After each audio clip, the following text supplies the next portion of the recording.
recently became a reality TV star on a program called Rise and Fall.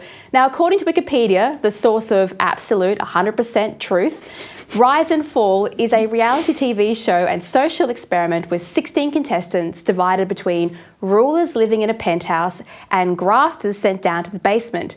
Now, Sophie, what was it like to spend 6 weeks living as a lab rat for entertainment?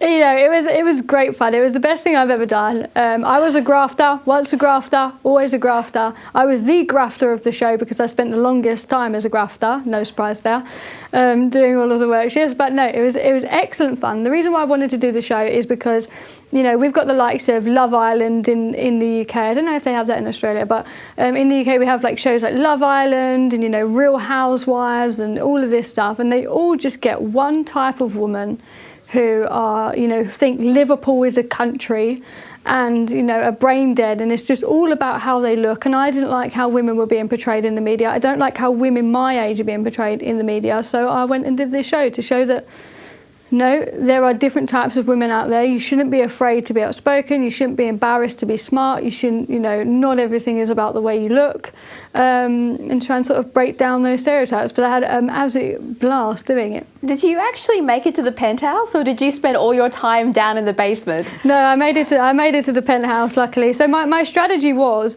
because in the penthouse you could get eliminated from the game, whereas you couldn't in the basement. So I just like coasted in the basement until like the very last moment. So that was my strategy, is to last as long as I physically could in the basement and until right near the end of the game. So what did they make you do down there?